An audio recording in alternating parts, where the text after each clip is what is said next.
咱们的歼3 6已经完成5次试飞，而美国的6代机可能要永远停留在 PPT 阶段了。大家好，我是何建筑。这事儿不怪波音，怪特朗普自己。就在他发起关税战之后，却突然发现造飞机的命门被我们给拿捏了。这个命门就是稀土。我们是如何用70年时间反超逆袭？稀土究竟是什么？它为什么如此重要？我今天一口气来告诉你。先说背景，面对美国在关税上面的步步紧逼，我们反手就放出了一个奇招。中国商务部在4月初出台第18号公告，对钽、镉、锗、锑、铢、抗、铀这7种中重稀土实行出口许可证管制，所有对美发运都要先拿许可证，重点锁定军工企业，什么洛马、什么雷神、什么通用动力等等，当然还有波音。这无疑是一记精准的卡脖子反制。而我们之所以能够卡住他们的脖子呢，得感谢一个人，他就是徐光宪院士，中国的稀土之父。1920年生于浙江绍兴的他，先后在上海交通大学、圣路易斯华盛顿大学和哥伦比亚大学深造。1951年取得了化学博士学位之后呢，赶在美方全面封锁中国留学生前毅然回国，并在1973年被赋予分离世界最难提纯的钋和铝的任务。他带领团队攻关，最终提出串集萃取理论，将原本1年才能够完成的分离流程压缩至数周，且纯度高达99.9999%，一举打破国外的垄断，为中国建立起完整的稀土深加工体系。至此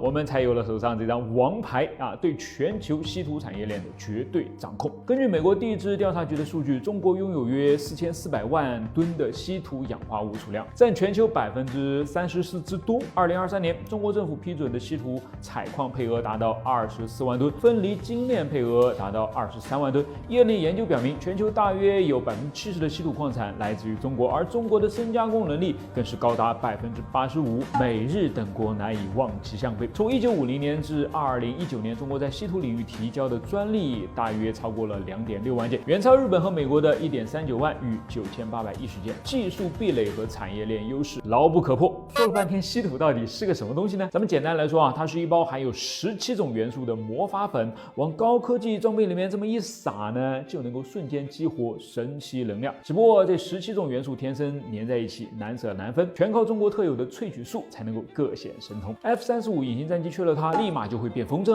因为发动机的心脏得靠氖元素降温，机载雷达的火眼金睛得靠低元素维持，导弹制导系统的神经中枢得要靠3元素来激活，全身上下得要堆满408公斤的稀土材料。更夸张的是造一艘美国最先进的核潜艇要吃掉4吨稀土，相当于把1600辆特斯拉 Model Y 电机的心脏全拆了塞进去。咱们日常开的电动车里面也藏着2.5公斤的稀土还有手机屏幕、蓝牙耳机、节能灯泡、平板电视等等，里面都流淌着稀土的血液。所以咱才说嘛，离了稀土，美国的6代机那是寸步难行但你再反观我们呢，成飞的6代机已经用密集的试飞频率改写了全球的航空史。自2024年12月首次公开试飞以来，歼3 6在短短的4个月内完成了至少5次试飞，甚至以直播式飞行向大家展示了它的科幻姿态。神飞的6代机也没有闲着，4月16日，它以离地不足100米的超低空突防测试再次引发关注。相比之下，美国的 F-47 6代机项目还在概念评审和 PPT 论证阶段，再叠加这次的稀土管制，时机下限遥遥无期那你说美国面对现在这种情况，会不会反而被我们激发出了斗志，像我们一样在哪儿倒下就在哪儿站起来呢？他们不是没有想过比如重启了封存20年的芒廷帕斯矿，拉拢澳大利亚、加拿大搞稀土联盟，甚至计划在军事基地自建冶炼厂。但是由于缺乏本土深加工的能力，不得不将开采出来的原矿运至中国合作方进行提纯。即便投入数十亿美元，苦撑10余年，也难在短期内建立独立的产业链。除此以外美国还想跑去格陵兰岛、乌克兰挖矿，但政治博弈和环保审批一大堆的麻烦，想要马上出成果根本就不现实那无奈之下，果断放弃稀土竟也成了一个选项。特斯拉在2023年就宣布，已经把电机里面的稀土用量砍掉了25%，并且立志未来彻底不再用它。虽然这样一来呢，电机的高温性能和续航都得打点折扣。美国军工也开始在研究用铝铜合金做驱动磁体的备胎方案，结果是电机效率会低几个百分点，但至少能够趁着飞机和舰艇过渡。还有公司直接打算从旧手机、废电机里面回收稀土，用来应急补给。你看削减、替代、回收，这不是我们勤俭持家的那一套吗？所以真正的较量从来都不是在关税清单上面玩数字游戏，而是披荆斩棘、脚踏实地，用实力书写出来的未来里面。一桶煤油点燃它，只能接受其中4成的能量，而引爆它则可以快1000倍召唤出5成的能量。难怪发动机都想要爆震燃烧了。大家好，我是火箭叔，今天我们聊邪爆震发动机，它究竟是个什么玩意儿？我们为什么会需要它？还有一个很重要啊，真的是像某些报道里面讲的一样，已经实验成功了16马赫的邪爆震发动机了吗？我们日常所见的飞机发动机啊，大多都是依靠慢燃的，也就是火花点火之后，火焰沿着燃烧室缓慢的传播，把燃料燃烧释放能量。但这种燃烧速度非常的慢，大约每秒只有几米的水平。这在气流速度不那么快的时候还能保持稳定，但在高超声速飞行时就很难在短暂的气流停留时间内完成燃烧了。它此时会表现出燃烧不完全、热效率低下的问题。于是我们就需要爆震燃烧。简单来说啊，爆震燃烧不是慢火焰逐步的燃烧，而是通过一束几乎爆炸式传播的燃烧波来瞬间完成燃烧。这种燃烧速度快得惊人啊，其火焰传播速度可以高达每秒上千米，是普通火焰的1000倍。它意味着我们可以在几厘米甚至是几毫米的距离之内，将燃料的化学能迅速转化为热能和压力能，不仅极大提高了发动机的推动比，还能够轻松实现超10马赫的飞行速度与结构紧凑轻量化，彻底变革飞行器的设计与性能啊！你想象一下啊，有一枚导弹从北京射向纽约只需要半个小时，防御系统可能还没有开机呢，它就已经到家了。爆震燃烧该怎么实现呢？邪爆震就是其中的一个路线啊。这种发动机是在进气道或者是燃烧室内人为制造出一个倾斜的爆炸波来完成燃烧的，而这个波很像是一把能量刀，瞬间点燃燃料与空气的混合气体，释放大量的热量，产生高压气体来推动飞行器的前进。与传统的超燃冲压发动机相比啊，邪爆震发动机不仅可以保留超声速的流动状态，不必将其大幅的减速，而且燃烧室还可以设计的非常短，长度只有传统发动机的大约1/5，所以需要冷却的面积也大幅减少，热防护压力骤降了。于是这就为它带来了非常明显的优势，能够在更高马赫数下实现高效率的燃烧，且发动机体积还很小。实际上，邪爆震发动机是目前几款爆震发动机当中最适合用于超高速飞行的，其适用马赫数可以超过15，也就是接近2万公里的时速，绕地球1圈2小时。另外一些爆震发动机还有脉冲爆震和旋转爆震发动机我们在这儿稍微简单的介绍一下。脉冲爆震发动机的工作方式是周期性的点火，每一次爆震都像是一个小爆炸，然后停顿重新点火。优点是结构相对简单，理论上可以达到很高的燃烧速度和效率。缺点在于由于是间歇式的工作的，就会引起震动和噪音的问题，而且连续工作的稳定性较差，对发动机结构冲击也较大。那旋转爆震发动机则利用在环形燃烧室内形成一个连续旋转的爆轰波，燃料与空气持续稳定的燃烧。相比起脉冲式旋转爆轰发动机，可以实现连续工作，燃烧更加的平稳，结构上也可以做得更紧凑，热效率和推重比都有明显的优势。目前它已经在火箭和导弹推进中取得了一定的突破不过在燃烧波稳定性、燃料喷射与混合控制等方面，它还是面临着许多有待攻克的技术挑战。当然相比起来呢，邪爆震发动机面临的挑战可能要更大。它前面至少有3大拦路虎：燃料混合难题、热防护地狱和试验条件苛刻。在超高速气流中，如何让燃料和空气混合均匀呢？目前靠悬臂斜坡喷注器强行把燃料给插进气流里面，但是总压损失较大，而爆炸波附近的温度呢超过了3000摄氏度，就需要研发新型的陶瓷材料或者是主动冷却技术。最后是受限于地面风洞难以模拟马赫15的真实环境，得靠飞行试验反推射器。所以这就引出了一个疑问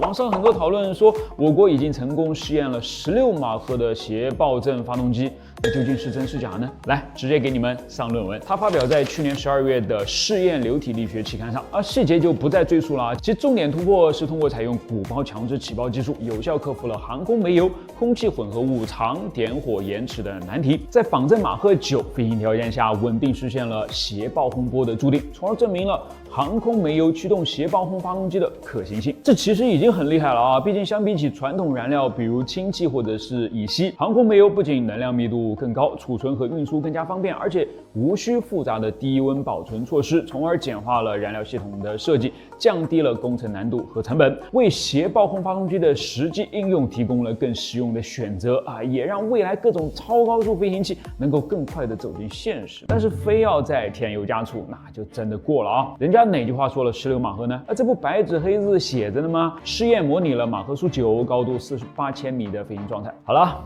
让我们期待它早日能够在咱们最新的 JF22风洞里面真正实现16马赫的试验吧。只是这次呢，让我们先回到真相里面。我是火箭叔，别停下去探索。如果一艘二战战列舰主炮齐射，比方说密苏里号，9枚直径406毫米、重约1吨的炮弹，以每秒760米的速度穿越时空，射向了一艘20公里开外的现代驱逐舰，比方说055，它能够将其击沉吗？大家好，我是火箭叔。巨舰重炮似乎能够治愈一切火力不足焦虑，但在现代海战当中，信息控制和精准打击才是制胜关键。回到我们开篇的那个问题，055驱逐舰配备了我国自主研发的海之星相控阵雷达系统，它具备强大的探测能力，能够实时追踪多目标，并对海空目标提供精确预警。通过海之星雷达，驱逐舰几乎可以在战列舰发射炮弹后的一瞬间，便准确锁定来袭目标的轨迹因为这些老古董的飞行轨迹高且明显，捕捉起来呢极其轻松通过分析这些数据，系统就能够快速计算出炮弹的速度、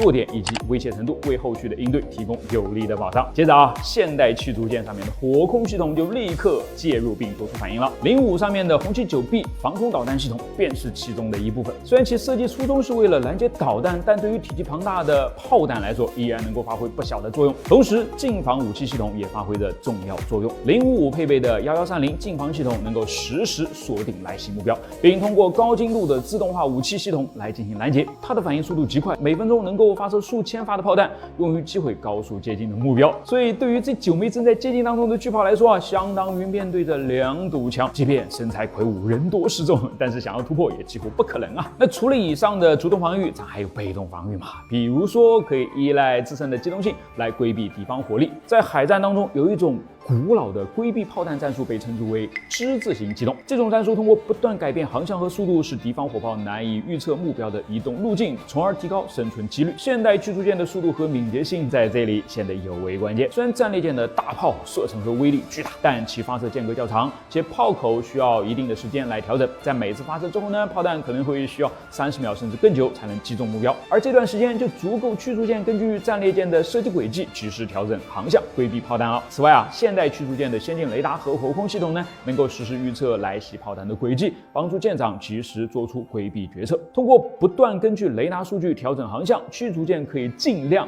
远离炮弹的落点，显著降低被击中的概率。同时，我们还应该注意到尽管战列舰的火炮威力惊人，但它们的瞄准精度受到当时技术的严重限制，而那个时候的机械射控系统精度上可远不及现代的计算机和雷达系统此外，战列舰炮弹的飞行速度相对较慢，与现代导弹相比具有明显的滞后性。也就是说，不管现代驱逐舰是选择拦截还是规避都掌握着充分的主动权。其实我们还漏掉了最重要的一点凭啥要等它先火炮齐射呢？早在它发现咱们之前，咱们就能直接将它给干成了嘛。现代驱逐舰都会尽可能的保持远距离作战，直接通过反舰导弹，比如鹰击18或者鹰击21等远程武器，就能够精确打击对方了。它俩的作战半径一个是600，一个是上千公里，远超战列舰极限射程40公里的数十倍，干嘛还要等它先开炮呢？对了，是我假设把战列舰穿越到了现代，那如果咱把055穿越回二战，结果又会怎么样呢？各位一起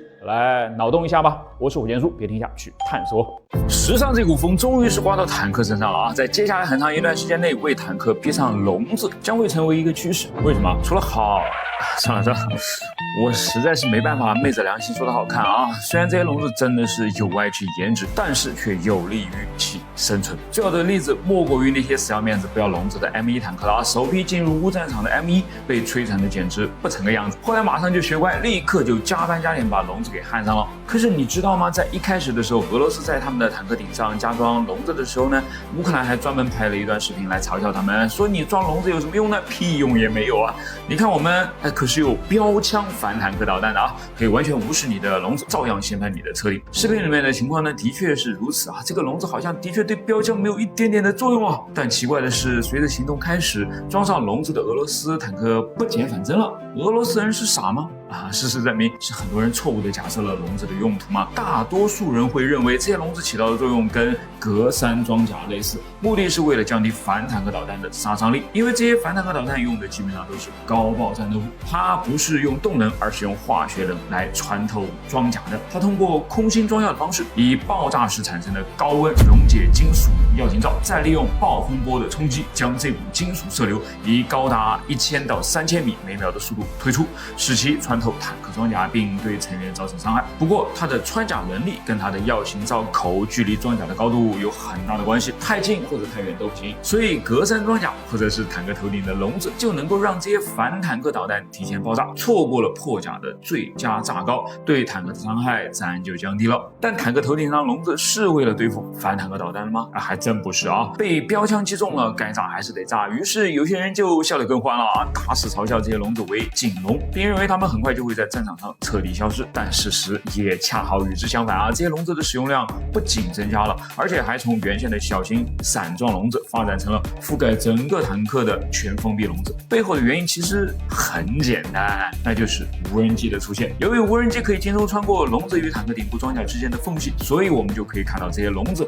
覆盖坦克的面积越来越大。但其实你要搞清楚啊，如果没有最原始的警笼，我们当然也就不会看到笼子在设计上的任何改变了。所以说嘛，即便这些笼子一开始就是为了防止反坦克导弹的，但是也误打误撞成为了防无人机的利器。所以随着无人机的使用越来越普遍，坦克上的笼子的数量和面积也在同样的增加，并且一开始不是只有俄罗斯的坦克在装笼子吗？随着俄罗斯也开始越来越多的使用无人机，乌克兰也不得不开始有样学样起来了，在他们的坦克上逐渐安装了所谓的 C 型笼子。随着西方坦克如豹2、挑战者2 M1 的到来，这些笼子也开始极不协调的出现在了他们的顶上。哎呀，谁让他们的车顶装甲也是那么的薄弱呢？第一辆安装了 C 型笼子的西方坦克应该是这辆挑战者2。最初豹2坦克上几乎是没有任何的笼子的，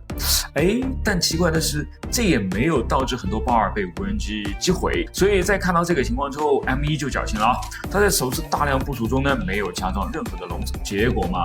他就因此成为了无人机攻击的主要目标，导致了相当多的击毁。现在 M1 身上不仅安装了大量的笼子，还在原本不应该安装的地方呢加装了许多的爆炸式反应装甲，看来真的是搞怕了啊！俄罗斯则开始标准化的在工厂里面安装这些笼子，有些设计甚至将爆炸式反应装甲整合到了笼子当中，但很多这些设计吧并不理想，尤其是他们妨碍了成员快速离开车辆。也有些设计非常的奇怪，他们没有实际的覆盖坦克，而是安装了橡胶挡板。要注意，这是工厂制造的，不是现场临时给加装的。所以这些橡胶挡板的设计意图到底是啥呢？我估计大概是为了减慢无人机的速度，避免其隐性的激发，或者是使其偏离目标位置。还有一个更为夸张的笼子设计或者说是更为荒唐的笼子的设计叫做乌龟坦克。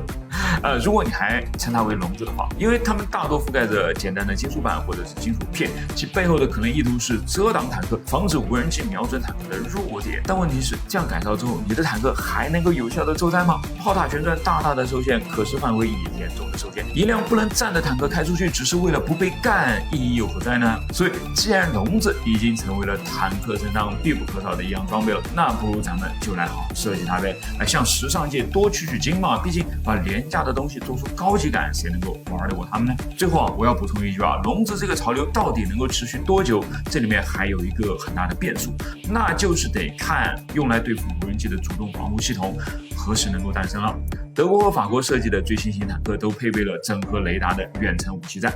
它们可以检测并锁定无人机。其他国家也都在针对无人机专门开发坦克的主动防护系统。矛与盾的游戏，人类还真的是玩不腻在所有装着对转螺旋桨的飞机里面，知名度最高的大概就要数苏联的图95了。但你知道二战民机 P5要野马和喷火式也是有对转螺旋桨版本的吗？所以为什么螺旋桨要对转？它们是怎么实现同轴对转的，以及除了空中它还能用在什么地方呢？今天我们就来简单了解一下。使用一个螺旋桨虽然简单，但是也有一些明显的弊端，这些弊端可能在外人眼里面完全是看不到的，但是当你一握上操纵杆，你的身体就能够感受到了。比方说扭曲效应，当螺旋桨的旋转会产生反向扭曲，这是由于螺旋桨叶片结合空气时产生的反作用力，跟我们上一个视频讲的无后坐力炮一样，这个弊端也得怪牛顿。从驾驶上看当螺旋桨顺时针旋转时，飞机机机身就会向左侧倾斜，于是就会对左边的起落架施加更大的压力，增加这一边轮子的摩擦力，飞机便开始会向左转了，除非控制方向舵来纠正。这就对飞行员提出了更高的操纵要求，对新手尤其不够友好啊！在驾驶单引擎螺旋桨飞机，比如塞斯纳1720，新手飞行员往往需要克服单螺旋桨带来的左倾效应，学习如何使用方向舵来进行修正。这不仅增加了训练的难度，还可能导致飞行过程中出现不稳定的情况。而一旦飞机起飞，单螺旋桨的第二个弊端马上就显现出来了——螺旋流效应。它是当螺旋桨旋转时产生的一个螺旋状的气流，这种气流沿着机身去流动，造成不均匀的空气动力效应。具体来说，螺旋气流会对机翼和尾翼产生侧向压力，使飞机产生偏航，尤其是在低速飞行和起降阶段，这种不稳定的气流增加了飞行员的操纵难度，也影响了飞行的稳定性。好，是时候请出对转螺旋桨了。它通过在同一轴线上安装两个相反方向旋转的螺旋桨，就很好的消除和减少了扭矩与螺旋流效应。下面咱们就来简单讲讲其作用原理。由于对转的两个螺旋桨分别朝着两个不同的方向去旋转，所以它们各自所制造出来的反重力呢也是相反的，负负得正，就恰好抵消掉了于是扭矩效应消失。而螺旋流效应则是由于前螺旋桨产生的螺旋气流被后螺旋桨给中和，减少了对机身的侧向压力，因此也就大大改善了。并且通过进一步的研究，工程师们还发现这种螺旋效应的抵消还能带来一个大的优势。由于这种气流的重新定向，对对转螺旋桨后面的气流就更加的线性，不会将能量浪费在螺旋当中。正是因为这部分的原因，就使得对转螺旋桨相比起单个传统螺旋桨的效率提高了6%到10%，又稳又高效。你说它香不香呢？香啊！但火箭叔的直播更香啊！朋友们记住啊，每周1、3、5晚上8点我都会开播，你们要记得来哦。对转螺旋桨实验起来并没有那么简单，它需要一个比较复杂的机械传动结构。实现同轴对转大概有以下几种方式一是通过双层轴的设计，在这种设计当中，一个轴包含内外2层，每一层分别控制一个螺旋桨，后面的驱动齿轮分别是内外层的尾齿轮。当一个齿轮顺时针旋转时，另一个齿轮就会逆时针去旋转，从而达到同轴对转的目的。第二种方法是可以通过一组锥形齿轮的设计来实现，一个螺旋桨连接到上部的锥形齿轮，另一个连接到下部的锥形齿轮，中间的驱动臂呢是2个锥形齿轮沿着相反方向去旋转，从而带动2个螺旋桨对转。这种设计简单高效，易于维护和调节。第三种则是利用行星齿轮系统它的布局比较独特，环形齿轮连着其中的一个螺旋桨，然后通过行星齿轮将动力传输给中间的太阳齿轮，而太阳齿轮则连着另外一个螺旋桨，于是实现了1比1的对转。这种结构设计比较紧凑，适用于空间有限的飞机推进系统，所以对转螺旋桨应该是一个蛮现代的产物吧？其实早在1907年 FW 兰切斯特就已经申请了对转螺旋桨的专利了，甚至更早的为船舶螺旋桨申请的对转专利，把时间已经推回到了1837年。所以对转螺旋桨不仅能够上天，还能够下海。1988年，一艘日本商船配备了对转螺旋桨系统，试验显示节能高达15%。虽然这一概念在原理上非常的优雅，但噪音、机械复杂性和较高的制造与维护成本都是它面临的挑战，所以其应用依然是很有限的。目前主要还是集中在军事领域，比如是军机或者是鱼雷上面。未来会不会有更加广阔的应用前景呢？我们拭目以待吧。你知道吗？大车放屁可厉害了不管你是跟过大车、坐过大车还是开过大车，一定都会经常性的听到它噗呲噗呲的放气声。为什么呢？因为它肠胃不好嘛。是因为它的刹车是要用到气的。对了跟小车使用的液压制动不同，大车通常用的都是空气制动。咦，原因到底是什么？听我解释归根到底就一点安全。液压制动有一个巨大的局限，那就是一旦系统出现泄漏，就可能会导致其完全失去制动力。这对于大车而言是灾难性的风险刹车失灵可能会导致毁灭性的事故。但是对于小车来说，其重量不过就2-3吨，本身对刹车的负载就不大，就算是刹车失效所面临的风险和后果都算是可控的，所以用液压制动就足够了。但是对于大车，尤其是那些轻轻松松就能够拉个几十上百吨的货的大车来说呢，其刹车系统就必须要克服这样的局限。气刹系统就是设计用来克服这种潜在的故障的。不同于使用液压的液压制动，气刹依赖的是压缩空气来操作的，这根本区别就提供了几个对重型车辆至关重要的优势。首先，气刹它是故障保护型的，它通过2套制动系统来配合工作，一个叫做紧急制动器或者叫做停车制动器，另外一个叫做常规制动器。如果发生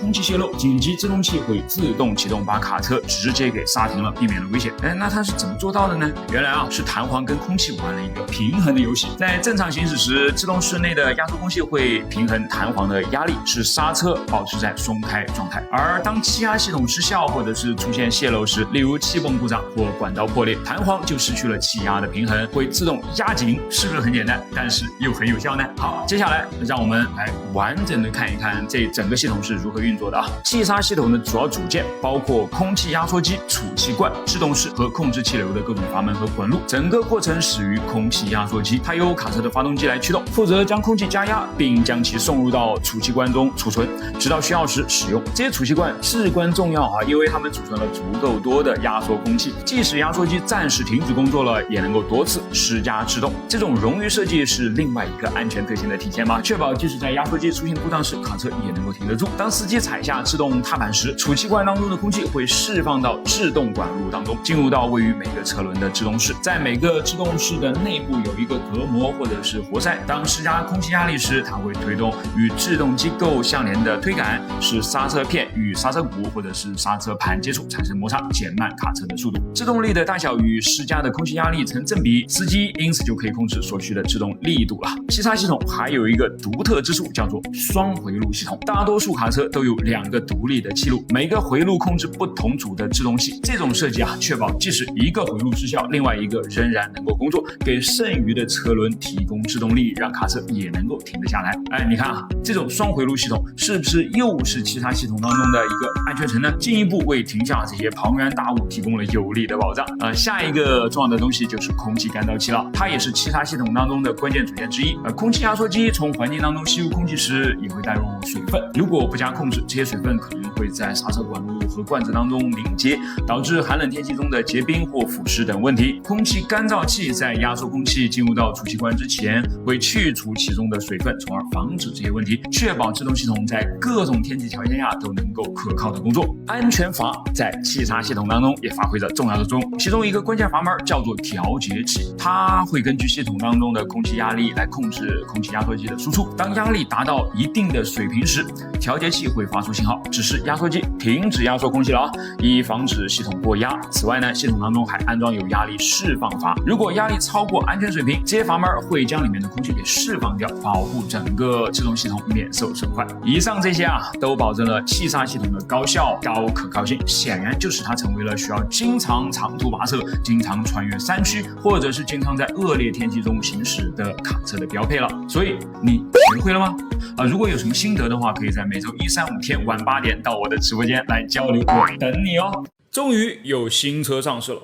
我说的是战车更准确点讲是坦克。德国莱茵金属最新推出的 KF51黑豹，号称是属于未来的第4代主战坦克了。由于目前只有官方给的宣传册可以看那我们就只好先盘盘那些在纸面上看起来比较酷炫的数据呗。对了重点看炮塔因为它的底盘呢只是基于豹2小改了一下，似乎没有太多的亮点。你看宣传册上挑黑板的地方全都集中在这个上面嘛。我们来挑几个，首先是全新的130毫米滑膛炮了，世界第一毫无疑问，至少在口径上嘛，比其他120毫米的炮呢打了一圈，是肉眼可见的杀伤力提升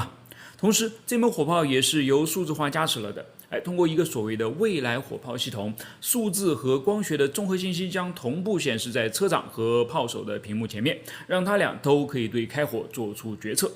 其次估计是人力成本上升太快了他们终于决定让机器来自动装弹了，20发的备弹量全都可以通过自动装填机来搞定，同时也能在几个不同的弹种之间呢灵活切换。然后你看这个部分搭载的是一架无人机，它可以随时起飞，把车内的视野带到上帝视角，可以让成员在不冒头的情况下洞察四周，也能够更好的隐蔽在建筑物的后面发动视距外的攻击。可以用无人机自带的 7.62 毫米遥控机枪，也可以发射坦克上面的4枚 Hero 120反坦克导弹。另外一些亮点呢，还包括屏幕真的很多基本上你可以把车身想象成是透明的了。只需要3个人就能够操作，而且每个人的前面呢都是一套可以完全控制坦克上所有功能的系统了，因此缺了谁也能够由别人顶得上嘛。不过空间呢其实是够坐4个人的，多出来的一个可以是战斗力倍增器嘛？不，应该是倍增角色。好了，我感兴趣的差不多就是这些了，漏掉的你来帮我补上呗。车轮可以提供速度，但履带却可以提供通过性。该怎么在这两者之间取舍呢？1933年奥地利戴姆勒汽车公司呢给我们做出了示范。他们说，只有小孩子才做选择，咱们成年人啥都要，既要履带又要车轮。于是这辆奇丑无比的车呢便诞生了 ADMK。它装有履带，由一个主动轮、一个诱导轮和2个负重轮组成，可以带着车辆和上面的3名士兵以及少量的装备呢穿过崎岖的野路，不受战场环境的影响，哪怕慢一点点。好，但它同时呢也带有4个轮子，不用的时候呢既可以4个都挂在后面，也可以分开来，每个脚上都挂上一只，可以起到更好的迷惑效果。咦，这辆车是已经4脚朝天挂掉了吗？等到了铺装路面呢，它就可以换上轮子跑快一点了。怎么换呢？2个后轮装在这2个负重轮之间的带有特殊离合器的传动轴上面，2个前轮则带着2个副驾的座位，可以从折叠的位置呢翻下来，提供转向。车身长度增加了，于是拉货量也应该是有所提升的。后来这玩意儿居然还做了升级，变成了一辆代号为 RR-7 的装甲车，被德国人给看上，总共生产了140多辆出来。你说要是这个概念保存至今，还有硬派越野的存在空间吗？